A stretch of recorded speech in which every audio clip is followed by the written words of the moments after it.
Muy buenas a todos, ya estamos aquí otra vez en nuestro maravilloso canal de Kik y de YouTube en directo. Nada, hoy empezamos, cada martes haremos un capítulo que se llama Café con IA o Cafesinía y nada, de la Liga iStars.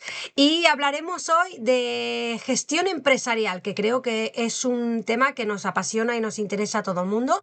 Así que nada, hoy tenemos con nosotros a Anthony Tabima, que es el entrenador de Eternals, que es un equipo que va muy fuerte. Y nada, ¿cómo estás, Anthony?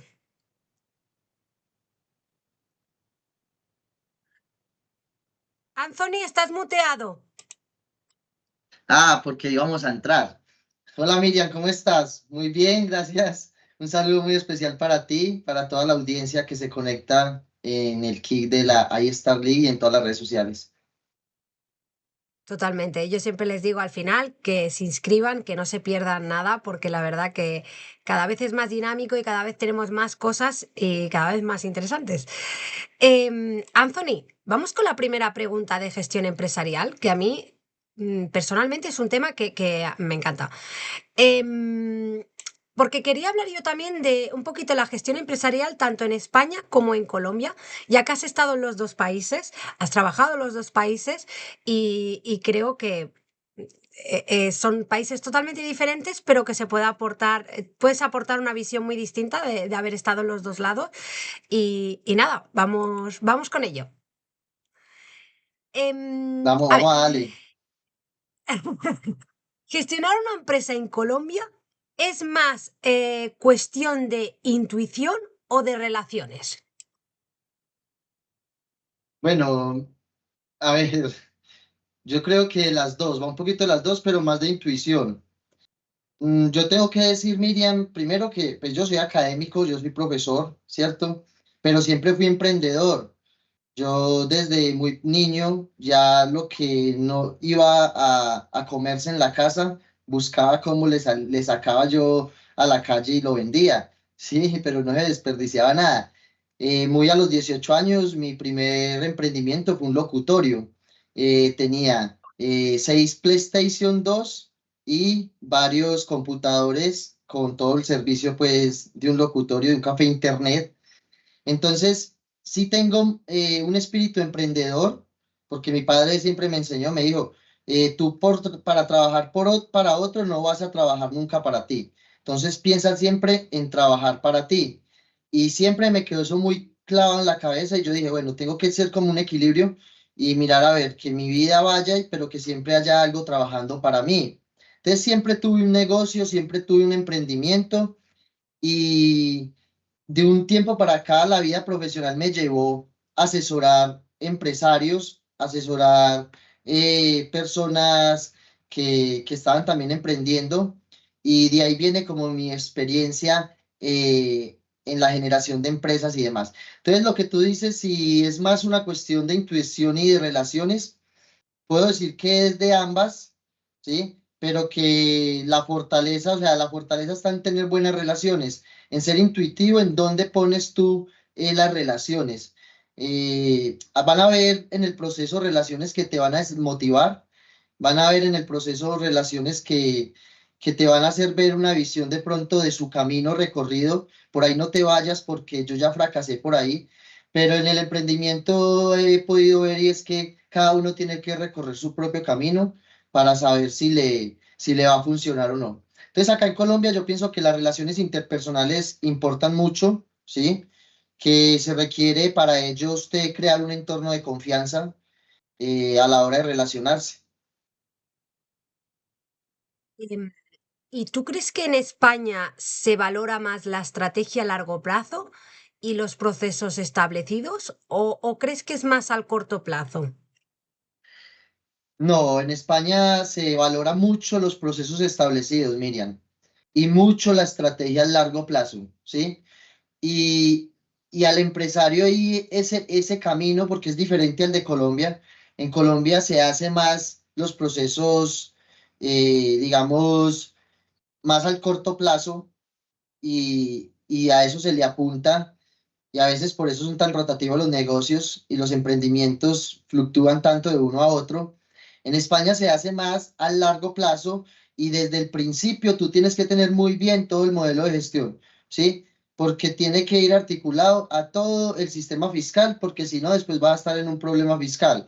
Entonces, el método es tan de proceso y procedimiento desde el principio que cuando tú te lanzas estás estableciendo un objetivo a muy mediano o largo plazo. ¿Y tú crees que esto equivale también? Porque cuando hablamos de gestión empresarial, la gente suele imaginarse empresas grandes o empresas, sí, empresas de dimensiones bastante grandes. ¿Tú crees que es lo mismo con las startups o crees que es un sistema un poco diferente las startups? No, es un sistema muy diferente. ¿Por qué? Primero que todo porque el modelo integra todos los ecosistemas del saber de la sociedad, ¿sí? Hay que hablar, cuando hablamos de la startup, tenemos que empezar a hablar pues desde cómo se crean, cómo se concibe. Yo sigo mucho un autor, un profesor español que se llama José Villalba. Él tiene un, una revista, una guía que hizo sobre innovación empresarial, innovación tecnológica, innovación social, y, y que allí pude ver pues esa visión que tiene de usted establecer esos objetivos a largo plazo, pero dándole mucha importancia como hace conocimiento horizontal. Entonces las startups en ese conocimiento horizontal, ¿sí? Cuando hablamos de un conocimiento vertical, es un conocimiento que va desde el pensamiento y la misión directiva y lo van bajando a los empleados y se ejecuta de esa manera, cada proceso, cada procedimiento y demás. Un conocimiento horizontal, que es más el de las startups, parte desde las necesidades de los usuarios, desde ir mirando y encajando hasta sacar el producto mínimo viable. Pero ese ecosistema que tienen las startups o con las que nacen los ecosistemas de innovación de las startups viene acoplado a unas ideas de gobierno y es generar desarrollo económico y social en las comunidades. Entonces, para usted desarrollar una startup con desarrollo económico y social para una comunidad, piensa en soluciones sociales, piensa en soluciones de comunidad, pero además los fondos y los capitales semillas que usted levanta provienen de los otros miembros del ecosistema del conocimiento, que son la universidad, la empresa, el Estado, ¿sí? Y la sociedad civil. Entonces, para mí el camino de la startup es más rápido porque cuando una de esas entidades que está dentro de los ecosistemas mira que ahí hay una solución a su necesidad empresarial o a su necesidad de Estado o a su necesidad de educación o de sistema administrativo, pues va a la startup, ¿cierto? Va directamente y tiene un abanico de posibilidades. Entonces creo que es más rápido ese camino. Totalmente de acuerdo con ello y además yo creo que hoy en día en el mundo que estamos con tanta tecnología y todo, creo que tiene mucho, personalmente, es una opinión personal, pero creo que tiene como más salida una startup, tiene como menos inversión, por decirlo de una manera, que una empresa grande o una multinacional o alguna cosa así. Y creo que además es mucho más innovador y con ideas de cada uno, porque al final las startups son eso, son ideas de personas que se llevan a cabo y creo que es algo maravilloso. Oye, Es ¿y una cómo inteligencia afecta el... colectiva, Miriam. Mire que vea, yo le voy a Totalmente. decir algo, la crisis española del 2008 se da porque el cambio que se tenían que dar las empresas se demoraron y se tardaron en darlo y muchas empresas tuvieron que cerrar, hubo una crisis financiera y empresarial y fue a partir de esa resistencia al cambio. No era que no sabían que el cambio iba a Totalmente. llegar, hombre, que el del 2000 les estaban hablando del cambio. Pasaron 8 años, claro, empezaron a haber nuevos registros, nuevas formas de poder operar y no estaban a la vanguardia. Entonces, esto mismo está pasando con muchas empresas. Están quedadas en el cambio, en su transición, y ahí es donde la startup, como tú dices, viene de una inteligencia colectiva que recoge todos los cambios y trae ya la solución, pues es más fácil yo invertir mi capital allí. Totalmente, totalmente de acuerdo. Y es que además como que los gobiernos cada vez facilitan más. En España sé que sí, pero por ejemplo yo que soy de Andorra sé que facilitan un montón el tema de las startups, sobre todo el tema negocio digitales y todo esto. Al final apoyan muchísimo estas ideas y estas oportunidades. Oye, y Anthony, ¿cómo afecta el contexto económico de cada país a las decisiones del día a día en una empresa? Ay, Miriam, pero bueno, es que ahí hay que hablar mucho de la fluctuación, ¿cierto? De todo lo que tiene que ver con la inflación. Entonces, esa fluctuación y ese cambio a toda hora en la inflación obliga a las empresas a tomar decisiones a corto plazo. Entonces, cuando hablamos de una planeación estratégica a largo plazo, pero el cierre fiscal del país no me beneficia, el aumento del salario me pone restricciones a mí como empresario, pues afecta mucho, afecta la supervivencia porque usted prioriza, ¿sí? La inversión o sobrevivir en el largo plazo y terminan las empresas en un día a día por sobrevivir. Entonces, claro que afecta. ¿Y tú crees que influye la historia empresarial de cada nación? O sea, a ver, que lo vuelvo a estructurar. ¿Influye la historia empresarial de cada nación? ¿Es como liderar los equipos o es como... ¿Cómo crees que es?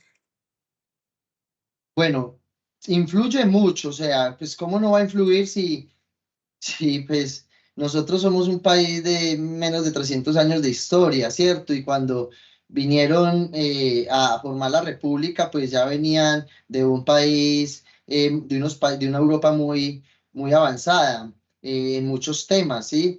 Después la Revolución Industrial, pues lo mismo, nosotros terminamos siempre, a las Américas llega tarde mucho del avance tecnológico y demás. Entonces, la comparación en ocasiones, pues, es abismal. Además, el Producto Interno Bruto de los países de las Américas con relación a los países de Europa, pues, puede pasar 5 o 6 veces la diferencia de un país europeo a un país suramericano. Y entonces, tú ahí ya dices, bueno, es muy difícil competir bajo esas condiciones. Ahora bien, ¿qué hay acá? Mucho talento, ¿sí? El conocimiento está, yo diría que puede ser el mismo flujo de conocimiento.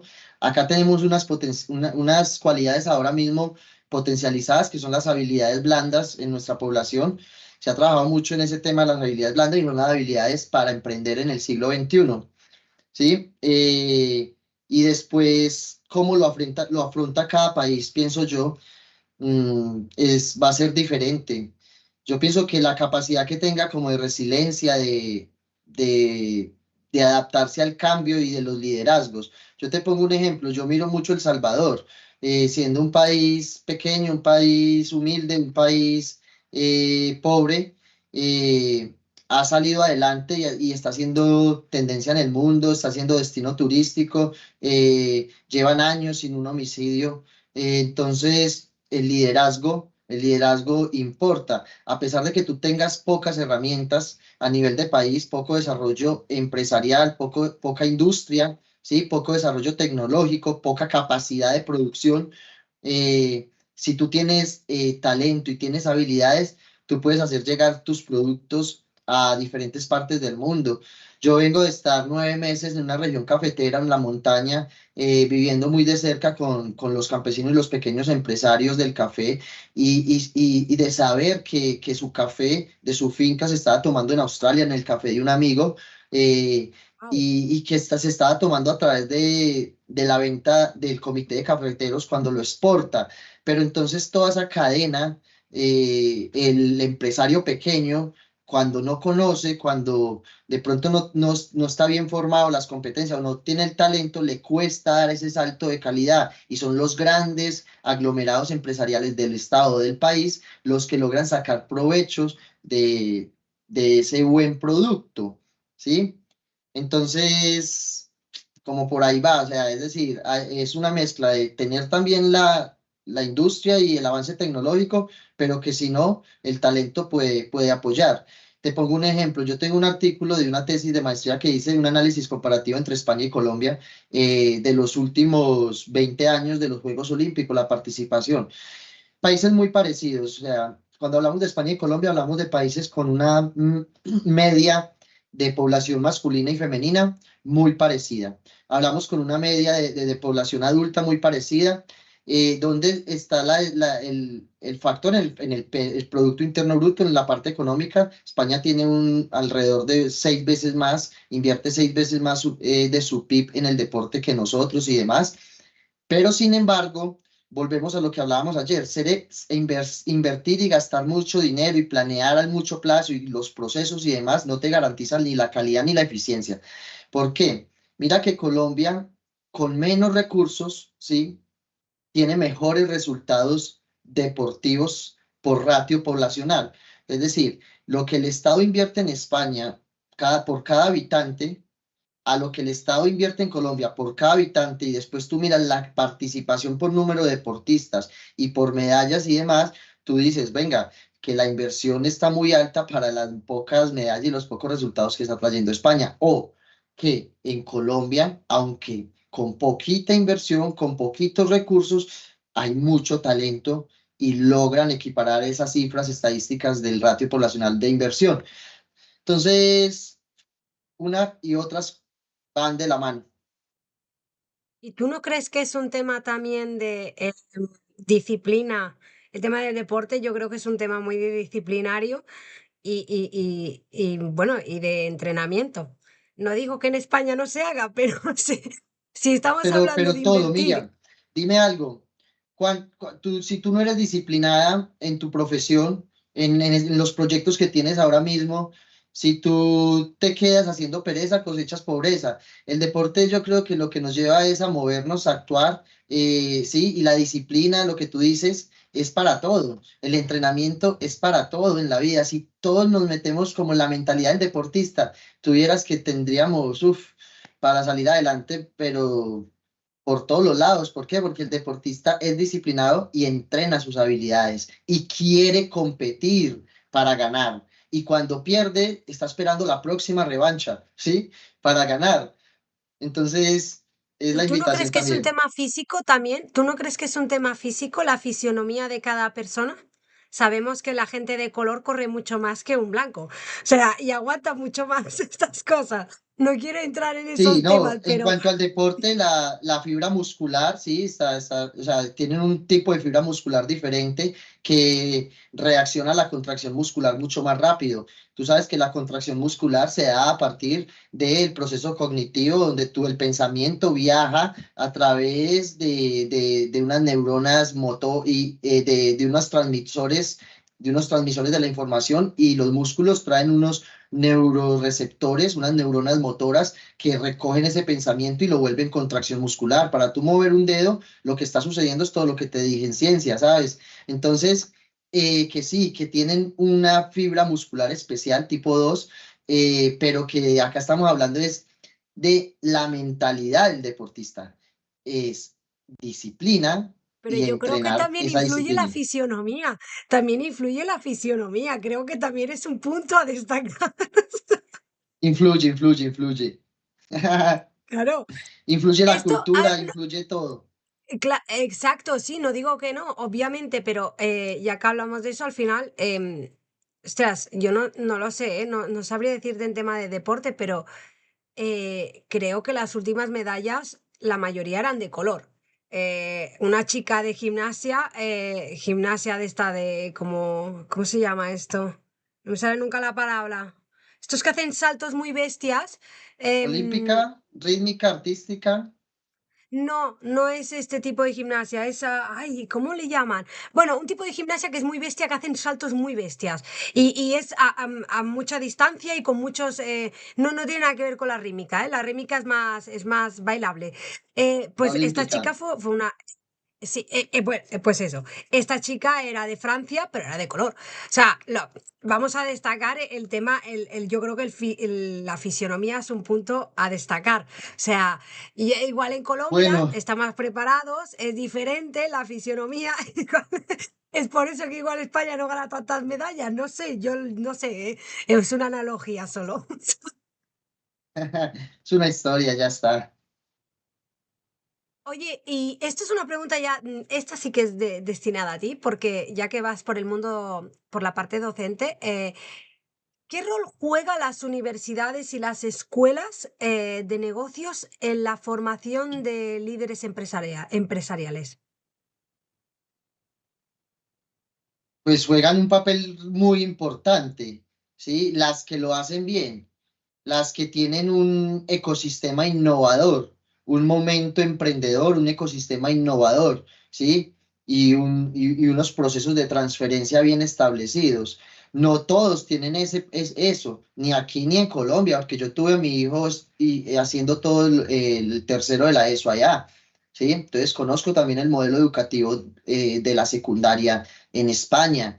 Eh, y hay, pero que sí hay colegios trabajando esos procesos. ¿Cómo influyen? Pues imagínate tú, si a ti te ahorran el camino con la educación financiera desde la básica primaria, pues vas a llegar a la secundaria con unas ideas, ahorrando, emprendiendo desde muy chaval, como las nuevas estrellas de la cantera que están llegando, desde los 16 y que ahorita los 20 y que tienen emprendimientos ya digitales y qué tal, ¿cierto? Pero eso va acá, va en el chip. Y en la formación que se le da todo el tiempo. Y esa formación no es solamente de las escuelas y las universidades. La primera escuela y la primera universidad es la de la casa.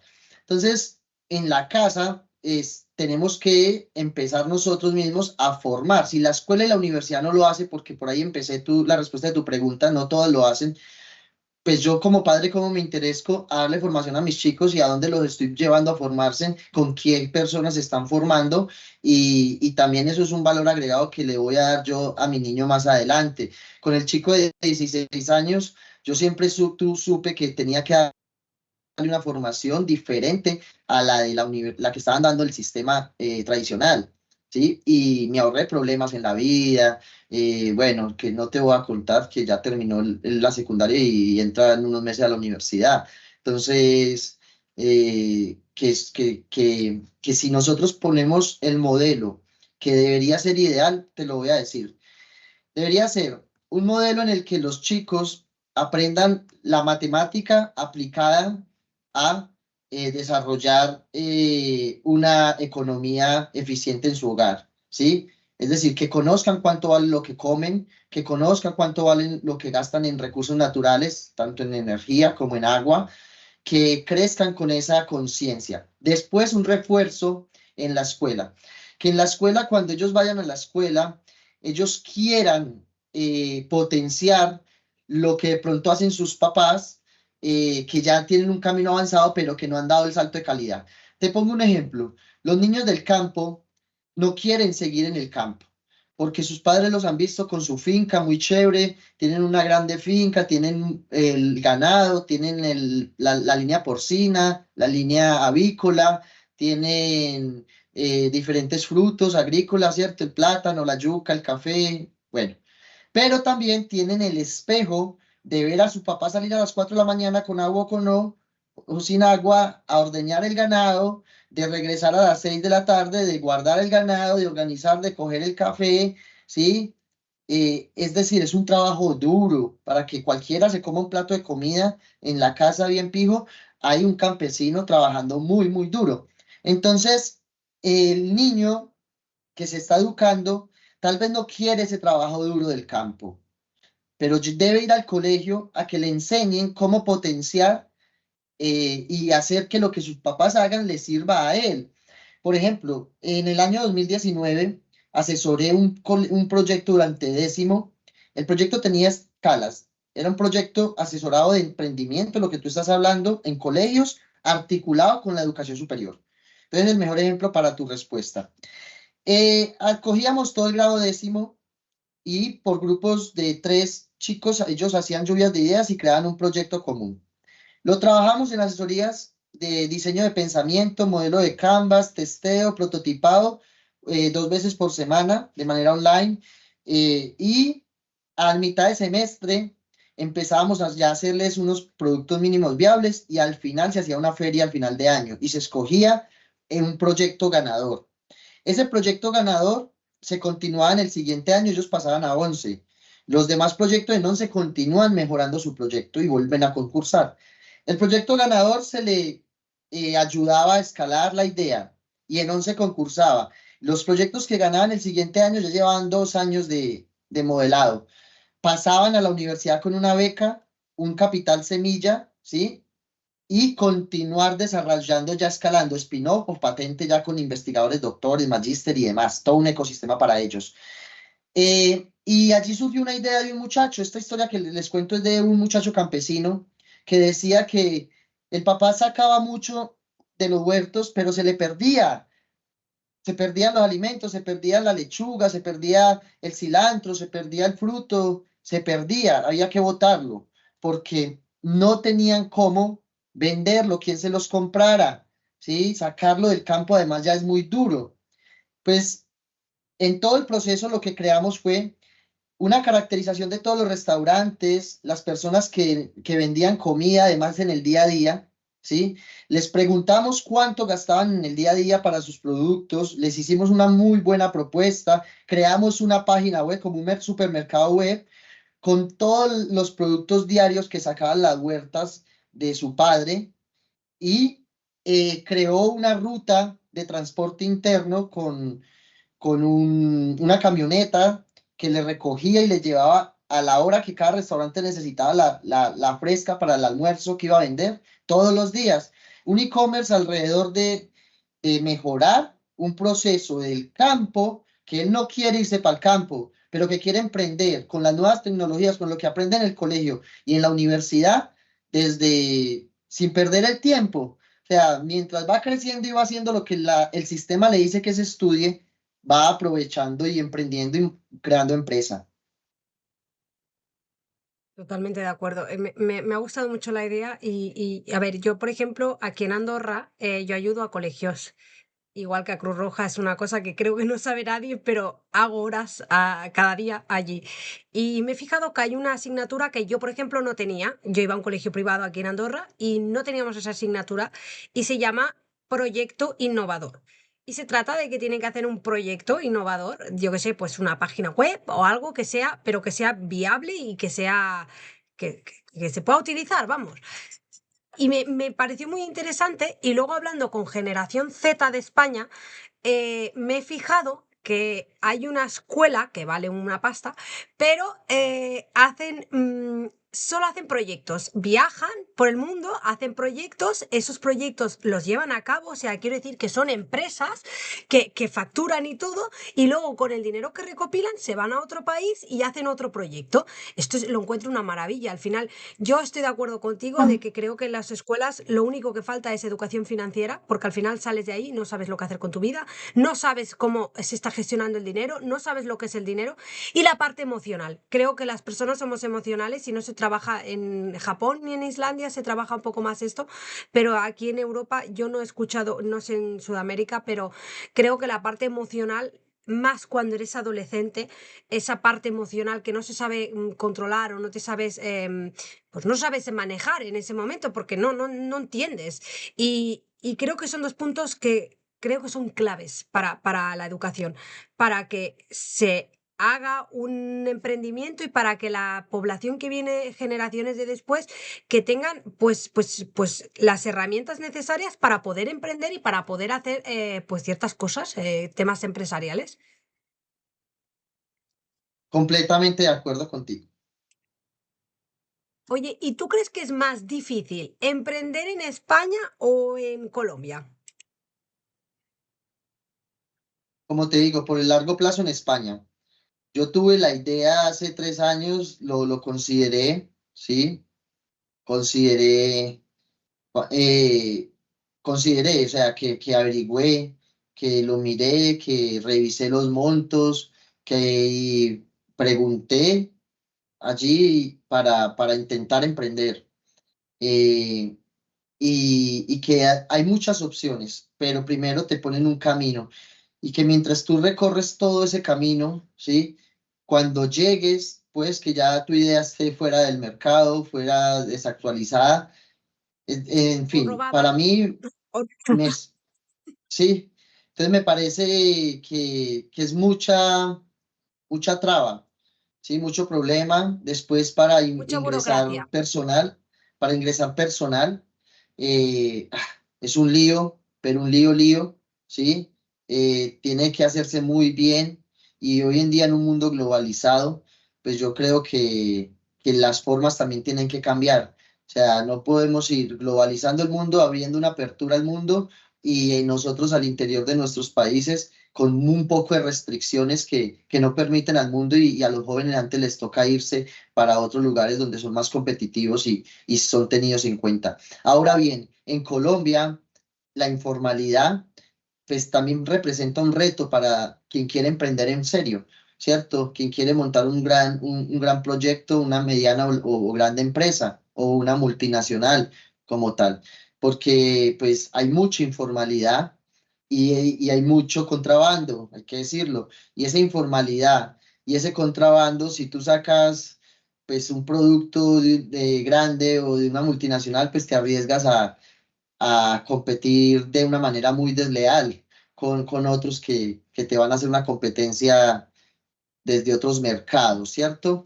Dicho esto, creo que Colombia hoy en día es un mayor, tiene una tierra más fértil para emprender que España hoy.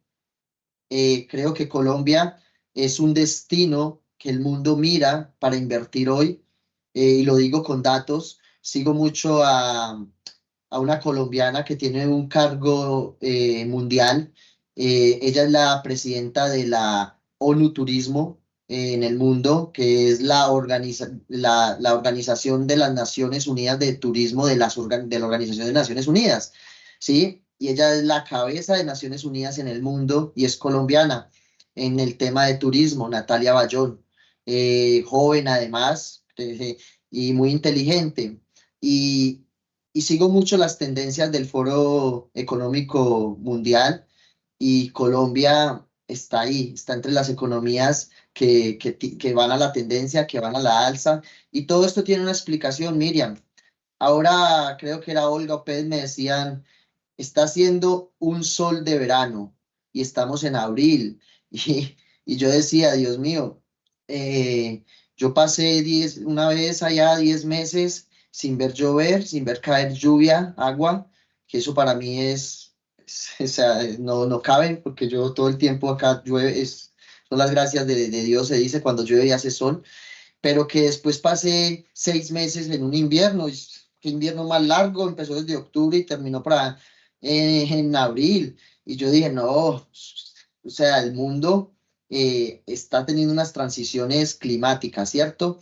Y eso lo está viendo las empresas, lo están viendo las personas y Colombia y las Américas en eso son ricos. Acá hay una biodiversidad brutal, acá el agua, somos un país hídricamente eh, privilegiado. Nuestro lugar en el Ecuador nos hace también un lugar centro para el mundo y que yo estoy viendo muchas en grandes multinacionales venir a invertir a Colombia.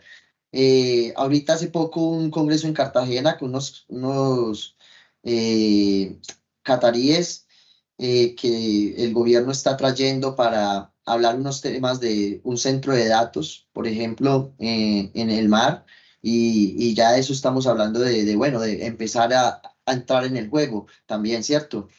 En España, por ejemplo, en inteligencia artificial también conocí grandes proyectos en este momento, pero volvemos a lo mismo. ¿Hacia dónde van a ir las economías? Tú hablabas de las fundaciones que traen y que invierten. Hay una fundación que está construyendo el Muro Verde de Europa, es de Barcelona. Eso está en la bolsa de valores y ya todas las reglamentaciones, todos los estados, cuando tú vayas a viajar en tu ticket de avión, Miriam, o en tu ticket de tren, va a haber un impuesto al ambiente y ese impuesto al ambiente tú lo vas a pagar con bonos de carbono y los bonos de carbono tú los produces a partir de la biodiversidad que generas y que tienes. Entonces, si en España a una empresa le van a pedir que todo el contaminante que va a llevar a la atmósfera lo reponga y no tiene alrededor donde sembrar árboles para reponer, ¿a dónde tiene que ir? A Colombia, una startup verde que tiene ya hectáreas de árboles en la bolsa, a 50 años, contratos con este tipo de fundaciones a mirar y a invertir. Entonces, este tipo de economías son las que se van a empezar a mover y Colombia ahí yo creo que va a empezar a entrar muy fuerte. decir que esto de la primera startup que escuché con los árboles que acabas de comentar me ha hecho mucha gracia porque fueron unos franceses que fueron a, si no me equivoco, era África y vieron un negocio en eso. Y cuando se presentaron en un programa de inversores, se rieron. Pero luego al final funcionó muy bien esa empresa. O sea, sí que es verdad que ahora, bueno, yo creo que también es un poco, sabemos que hay un cambio climático y hay una contaminación, pero también sabemos que vamos por modas.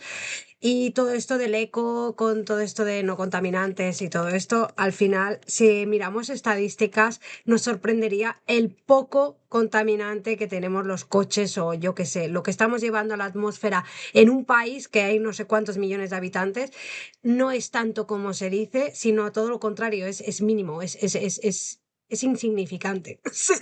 Si ponemos a mirar No, estadísticas. ahí se habla mucho, por ejemplo, las ciudades cuando crecen, ¿sí? Tú, o sea, las ciudades cuando crecen, crecen a un costo, y ese costo es la naturaleza, lo que van talando y lo que se va perdiendo, y eso genera después se vuelve un vividero. Ve a Madrid en verano a ver qué ves, no hay Ya, ya, nadie. ya. Mira, en Barcelona que has comentado, hay un chico y además fue en un colegio, en una universidad que lo sacaron el proyecto y se lo han llevado a cabo. Y es lo mismo que Japón o que China, que están colgando todos los huertos por las paredes de los edificios y que están reciclando el agua de las fuentes de la lluvia, que es para canalizar todo eso y para hacer agua potable. O sea, menos mal que, bueno, que también hemos llegado a pensar un poco, ¿no? Porque si nos ponemos en grandes ciudades y al final no, es lo que tú Millán, dices, no podemos plantar, no podemos hacer nada, ¿qué hacemos? Al final es eso. el colegio que te mostré ayer es un colegio que tiene eso, ¿sabes? Tiene un sistema de agua potable, un sistema de riego con canales de lluvia, y aquí en Colombia hace rato se hace eso. Yo tengo un amigo, es ingeniero agrónomo, y es un Muy teso para los jardines verticales y eso que tú estás hablando, y desde hace años hace unos que sobreviven aún. Acá en donde yo bien. vivo, en la plaza, hay una heladería que tiene un jardín de esos verticales, y lo hizo él y aún está ahí, o sea, sobreviven, hay mucha calidad en lo que él hace. Y después tú entras a esos Eso. espacios, tú entras a tu casa, ¿sabes? Tienes ese jardín vertical en un verano, tú entras y tú dices, bendito, uff, qué bien se siente, es un aire fresco, es un aire frío, entonces, sí, sí, Para quien no lo sepa, bueno, lo estuvimos hablando, bueno, hablamos bastante, Antonio y yo fuera de cámara, obviamente, porque estamos en la liga, pero me envió un vídeo muy peculiar, que era un colegio que estaba en medio de la selva. O sea, es que era selva, o sea, y eso la verdad que es un privilegio. O sea, nosotros aquí en Andorra, yo no sé España, porque no he ido al colegio, pero aquí en Andorra nosotros tenemos campo delante, tenemos el río, y eso se agradece muchísimo. Al final parece, porque al final no dejan de ser cárceles los colegios, o sea, la forma que tienen, la manera de construirlos, no sé en Sudamérica, pero aquí tienen todo grises, vallas, y es como, en plan, pues como una cárcel. Y eso que te ves el río y ves el campo y ves las vacas ahí enfrente y dices, bueno, pues al menos estoy en medio de la naturaleza, ¿no? Ese, sí, sí, el sí, sistema cognitivo. sí, sí, no, Oye, es verdad. y tú, Anthony, ¿tú crees que en tema, porque por lo que estás contando, crees que en tema fiscal y en tema burocrático es mucho más fácil ahora mismo en Colombia que en España? ¿Es lo que he entendido? Sí, claro. Además que volvemos a lo mismo, lo que es la inflación, ¿cierto? Bueno, el crecimiento de la inflación asusta al inversionista, y el liderazgo que haya en un Total. país también lo asusta, ¿sí? Eso está claro. Ahora bien, también tenemos que entender que el mundo comunica como quieren los grandes emporios, y a veces no nos podemos quedar en esa comunicación, ¿sí? Sí, yo he ido muchas veces, y siempre hay un estigma de Colombia, y cuando yo voy y comunico, pues se quedan en otra cosa y dicen, no, hay que mirar, hay que ir a Colombia, hay que visitar a Colombia, quedan enamorados y cuando vienen no quieren ir. Entonces, el tema fiscal, yo digo que acá es más fácil, acá es más fácil para un empresario de afuera, internacional, establecerse, que hacerlo en este mismo momento en España, por ejemplo. Primero que todo, pues el euro acá rinde más, vale más, ¿sí? Que allá. Obvio. Dos, el recurso humano es cualificado, ¿sí? Y te va a costar 3 veces menos, Ya. ¿sí? Entonces, pienso yo que es una oportunidad muy buena y lo que lo están viendo. O sea, que yo veo que tú vas aquí nomás, yo vivo en el eje cafetero, que es el centro de Colombia, eh, tú vas a Salento, que tiene el árbol nacional, la palma de cera, busca Cocora en internet para que alucines, y, y ahí viene mucho europeo, o sea, el turismo que tiene ese pueblo al día no te lo imaginas, y el turismo es europeo y es asiático, todo el día, europeo y asiático, ¿sí? Y así mismo veo muchos municipios, Finlandia es un municipio que el turismo ecológico llama mucho, viene mucho, y ese tipo de turista, pues se da cuenta que lo atendieron bien, que no le robaron en un precio, que no le pidieron de más por ser turista, ¿sí? Que pasó una buena experiencia y viene después y piensan invertir, que es un problema después también para el foráneo, porque se termina desplazando al foráneo y esos municipios aumentan mucho el valor y el estatus y la calidad de vida porque se vuelven para el turista, ¿ya? Claro, Los demanda, hoteles, demanda. todo. Claro, pero pues estamos hablando de esto, entonces, si tú no quieres quedarte atrás, pues tienes que ir actualizándote en todo y mirar porque si otro piensa en invertir aquí, pues ¿por qué tienes que esperar tú a que otro venga, lo haga y te desplace? Pues invierte tú de una vez primero, ¿cierto? Sea aquí o sea, bueno, en España no, porque en España, como le digo, invertir allá es muy difícil y hay mucha traba, desde mi Hay punto una de cosa de vista. España que hay una cosa de España que me está haciendo pensar bastante y es que los chinos, corre el rumor de que se están yendo los chinos de aquí, de España.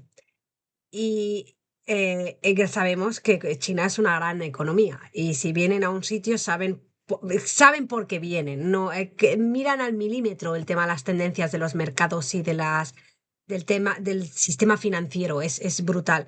Y da que pensar en el plan de, sabemos que Europa es una potencia muy fuerte y que solo Alemania y España hace casi la mayoría de industria y de dinero de lo que es Europa, pero hay un cambio. O sea, las cosas, las cosas, es como cuando vino, pues yo qué sé, las fábricas, pues hay un cambio. Oye, ¿y tú crees que Miriam, sin embargo, espérate, que le quiero decir algo. O sea, yo tengo dime, familia que ha emprendido en España y que le ha ido bien, ¿sí? Es decir, o sí, sea, por eso le digo, cada camino es diferente, ¿sí?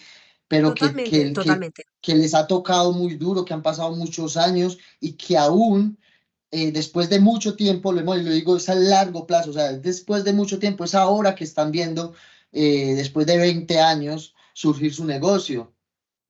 Yo tengo que decir una cosa, como, a ver, no soy española, soy de un país de al lado que no pertenece a Europa, tengo que dejarlo claro para la gente que nos vean porque no sé de dónde nos ven. Andorra no pertenece a Europa, es como Mónaco, nada que ver económicamente, pero más o menos es como un estado como Mónaco, ¿vale? O como Suiza, digamos. Entonces, lo que yo sí que he visto en España es que el tema de los impuestos es un tema, ya no es el tema del emprendimiento y la burocracia, también y la parte fiscal también, pero si sabes bien de fiscalidad no es tan difícil en España. El problema que yo veo es el tema de los impuestos. Entonces esto pasa, por ejemplo, yo tengo muchos amigos de Bélgica o de Holanda o de Alemania y ¿qué pasa? Que ahí tienen unos impuestos brutales. O sea, aunque te vaya bien el negocio, si tú estás trabajando para pagarle la mitad o tres cuartos al Estado, bueno, tres cuartos me he pasado, pero la mitad al Estado, pues no tiene mucho sentido y así es imposible de que crezca el negocio. O sea, no sé cómo decirlo. Aunque más factures, más se va a llevar el impuesto el Estado. Entonces tampoco tiene mucho sentido, ¿no? Yo no sé cómo estáis en este tema en Colombia con el tema de los impuestos, pero es que eso a veces te lo paras a pensar y es un sinsentido. Por eso la gente, por los emprendedores se van, los empresarios se van, porque es lo que te digo, es que al final te queda la No, mitad no, de lo no. que tú estás Vea, para que usted facturando. O sea, es entienda, que... aquí le dejan abrir el negocio y a los 6 meses le piden los papeles, ¿sí? O sea, ¿Sí? aquí tú abres, es en serio, aquí tú abres el negocio y hasta los tienes 6 meses para ver si te va bien o no y vas y lo registras a Cámara de Comercio, te dan 6 meses. En España no te dejan abrir si no tiene todo Y en Andorra anticipado, papi, tampoco. está. Tengo que decirlo que en Andorra tampoco. En Andorra tú tienes que tener los papeles en regla para poder abrir el negocio. Y claro, eso la gente no lo habla. Y es verdad que en Andorra, al lado de España, tiene muchos beneficios, pero no dejas de pagar por tener una empresa, por abrir un negocio digital. Y aunque esté en tu casa el negocio digital, ¿sabes?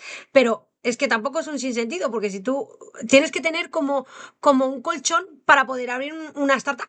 Entonces es como, bueno, y si no funciona, pues si no funciona, te fastidias y ya está, es así en la vida, o sea, No, es y te así. tienes que Es- esclavizar, y te tienes que esclavizar a sacarlo adelante, yo no sé cuánto tiempo, ¿sí?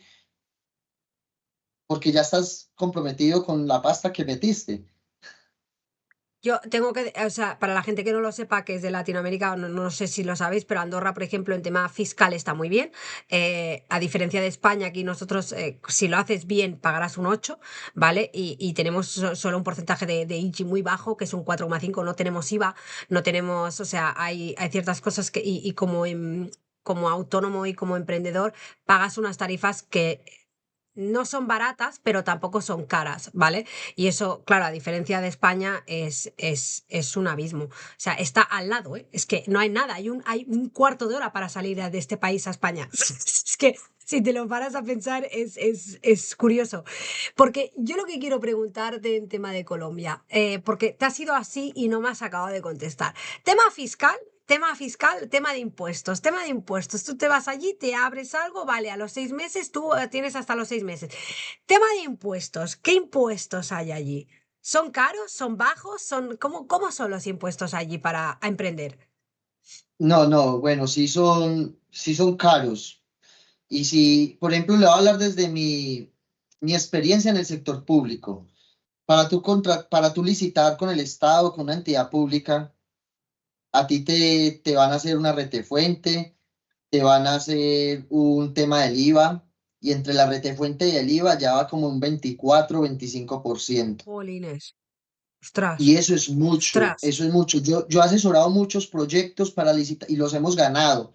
Acá hay un proceso para usted le monta a la empresa todos sus papeles bien, su tema fiscal, sube a la plataforma del SECOP del Estado, de la empresa que está por esa licitación, y si tienes todo bien, pues te lo puedes ganar, si eres la mejor oferta, ¿verdad? ¿Con qué desafíos se encuentra uno después? Con esos descuentos. Entonces he perdido y he ganado, y por eso te lo digo. He proyectado proyectos de licitación en los cuales no tuve en cuenta los descuentos que me iban a hacer por cada pago. Y ahí prácticamente lo saqué adelante, pero que no me gané un peso. En los otros aprendí que entonces tenía que elevar mínimo ese tema de los impuestos en los costos directos para que no los asuma yo, sino que los asumiera el contrato y demás y la operación, ¿cierto? Pero entonces eso contra una SAS, por ejemplo, acá hay diferentes formas de llamar las empresas, ¿sí? Hay diferentes formas. Está la SAS, está que es la sociedad anónima, que también en España es la SA, ¿sí? Acá hay más SAS que SA. Está el NID, que en España es el NIF, ¿sí?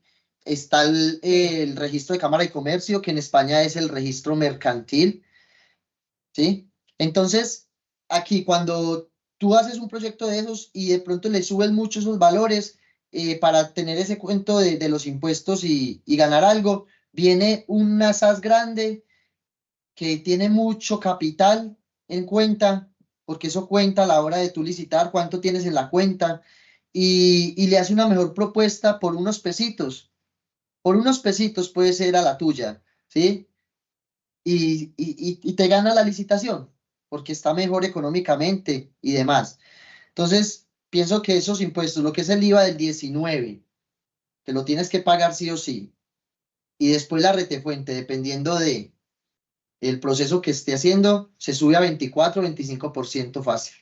Me esperaba mucho menos, ¿eh? La verdad que me parece caro en tema de esto, me esperaba mucho menos. Sí, sí, sí. Eh, Oye, ¿y tú crees que se está adaptando bien las empresas en ambos países con la transformación digital?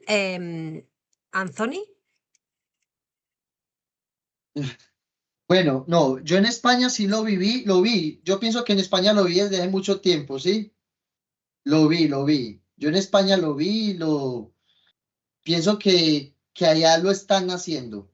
Desde hace unos 10 años se ha venido haciendo, pero más como desde el tema empresas grandes, ¿sí? Acá en Colombia todavía no. Yo le lo digo porque ¿quién tiene que dar el ejemplo? Vea, yo veo las universidades que son estados dentro del estado. Tienen autonomía, tienen... Tú no te imaginas las posibilidades que tiene una universidad. Son estados dentro del estado. Entonces las universidades van a la vanguardia y de ahí se le baja a la sociedad los avances. ¿Ya? ¿Yo qué veo? Cuando yo veo actualización sistemática en procesos y procedimientos en una universidad, yo digo, vamos bien y de ahí viene el cambio a la sociedad. Pero cuando yo entro a una universidad a estudiar, sea la que sea, o a trabajar, y yo no veo esos cambios sistemáticos, sino que está en la retórica y en la dialógica, yo ya entiendo que se va a retrasar muchísimo el cambio en aplicarse en los ecosistemas empresariales de la sociedad o de las instituciones de la sociedad, porque las universidades son las que dan la formación, son las que dan la pauta, son las que marcan la vanguardia, ¿sí o no? Es así en todo lado, porque está, o sea, tú no es, o sea, no es la empresa siempre la que lo hace. ¿De dónde sale el conocimiento del Bill Gates, del Elon Musk? ¿Sí? Pues fue un conocimiento, yo no fui en la universidad, pero ¿de dónde salió el conocimiento de ellos? O sea, al que ellos adquieren de los claustros, ¿sí? De los libros, de la academia, que después tú autodidacta te puedes formar y encontrar innovaciones grandes, pero tendrías que ser un genio como esos. Pero la regla normal es que las universidades dictan la norma a los estados, a las empresas, a los territorios y se van ejecutando los cambios sistemáticos.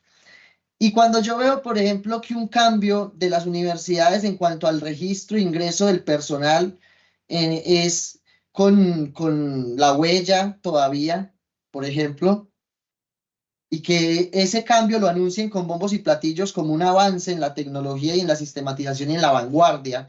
Cuando estamos hablando de captura del movimiento, cuando estamos hablando de visión por computadora, que tú programas la cámara de seguridad para que te, te entrenas el flujo de personas que por la portería están saliendo y entrando, ¿sí? Y que en tiempo real te está avisando. Entonces, ¿me entiendes?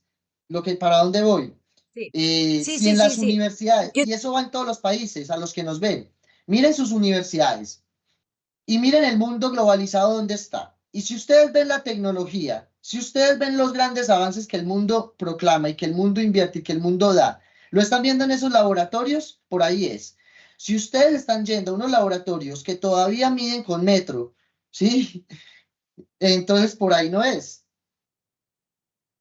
yo tengo que decir que transformación digital, yo creo que vamos bastante lentos en el mundo. O sea, ya no en un país ni en otro, creo que en España incluido, yo creo que podríamos ir más deprisa a la velocidad que va, por ejemplo, la tecnología. Creo que vamos bastante lentos. O sea, opinión personal, ¿eh? Tanto las grandes empresas como bueno, las startups es diferente porque son innovación y son tecnológicas la mayoría, pero, o en gran parte, pero creo que van bastante lentas. O sea, yo estoy hablando en España, ¿eh? En el sentido, tú estás hablando de la huella digital, pero es que yo te puedo hablar, por ejemplo, de automatizaciones. El tema de fábricas, ¿por qué puñetas? En fábricas sí que están poniendo más robots y cada vez hay menos personal. Pero, por ejemplo, yo qué sé, una automatización en una gran empresa, porque tienes que tener 20 secretarios.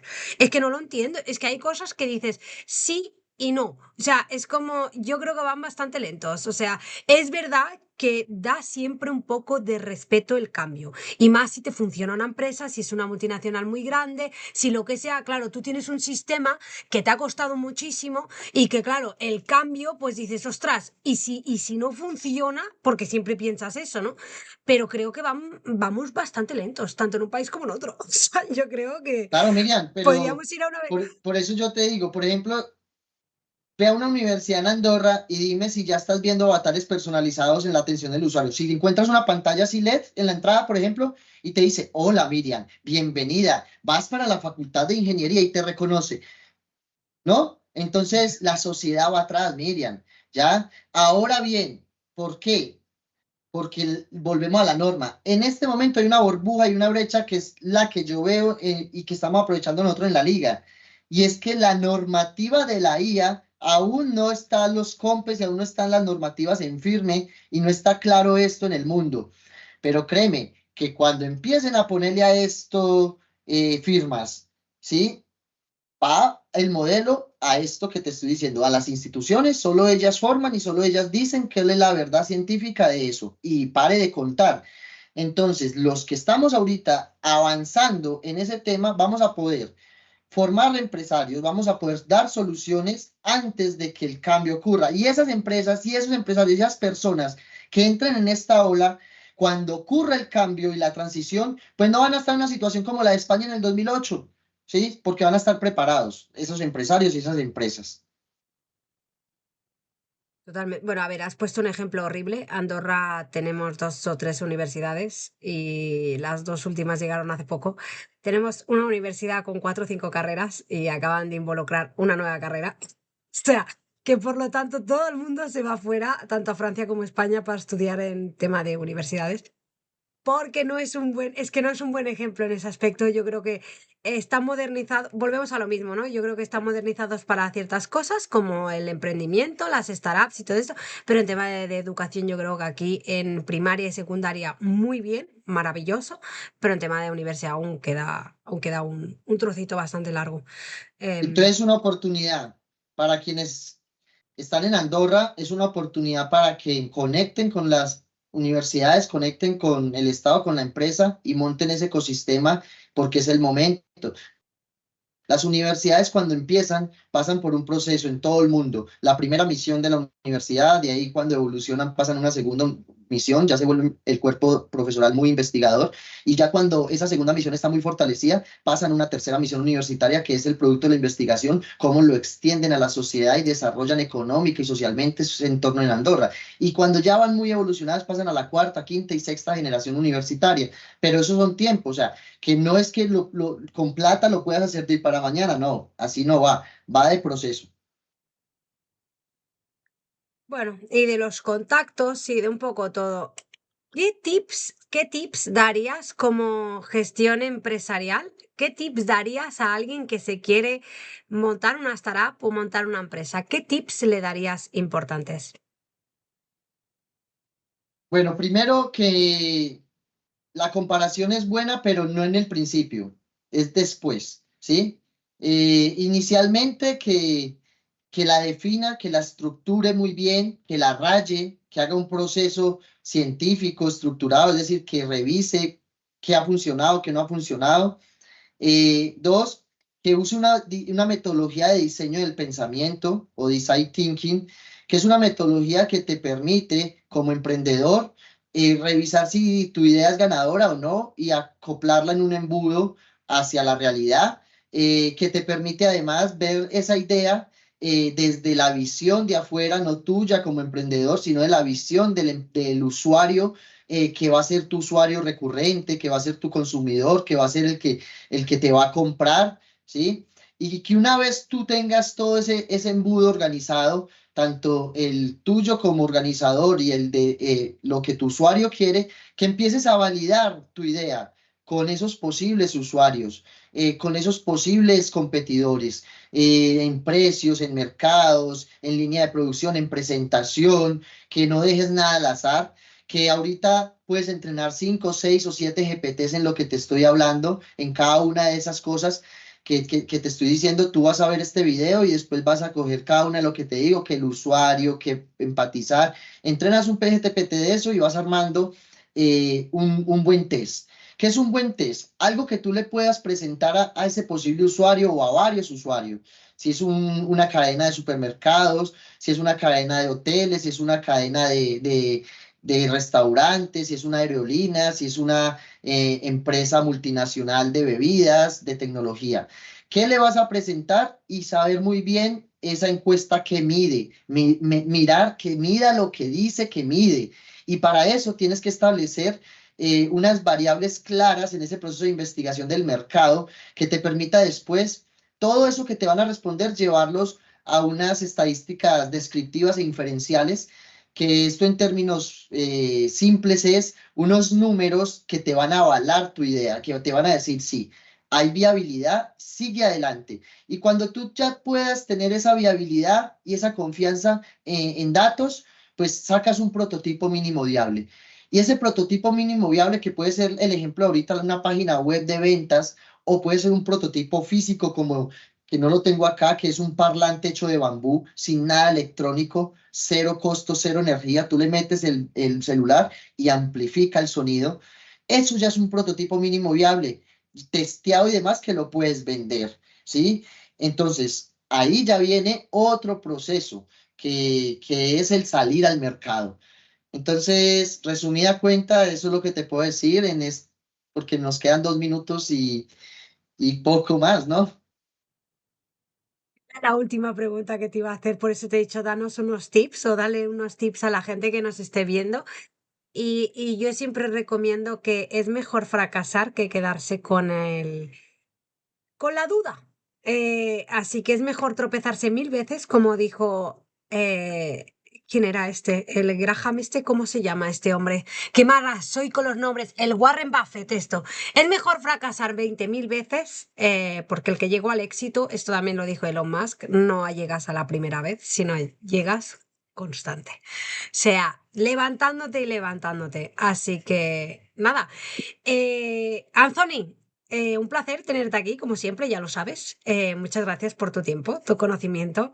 Se agradece Miriam, mucho. el placer es mío. Quiero darle un saludo muy especial a los estudiantes de la institución educativa Ramón Mesa Londoño de Quimbaya y a los estudiantes de la institución educativa Instituto Génova del municipio de Génova, que hasta hace poco fueron mis estudiantes y que los llevo en el corazón y que siguen mucho todas estas conferencias que damos acá.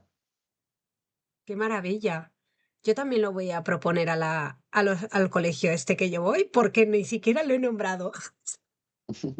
Tienes No, no, que razón. es muy bueno Eh, porque créeme que hay mucho valor en lo que nosotros damos. Lo que otros no valoran, Miriam, no sabes la cantidad de gente que sí lo hace. Totalmente de acuerdo. Totalmente de acuerdo en eso. Para los que nos... gracias, gracias, mil gracias por estar aquí, Anthony. De verdad que se agradece muchísimo poder contar contigo y que estés dentro de la liga, involucrado como estás y comprometido. Que a veces es fácil decirlo, pero no es fácil hacerlo. Y más con la vida ajetreada que llevamos. Los que nos están viendo detrás de las pantallas, muchas gracias por estar aquí otro capítulo más. Y mañana más, mañana más. Y seguirnos en Kik, seguirnos en YouTube y no os perdáis la plataforma de School, que es de gran valor. Muchas gracias y un saludo.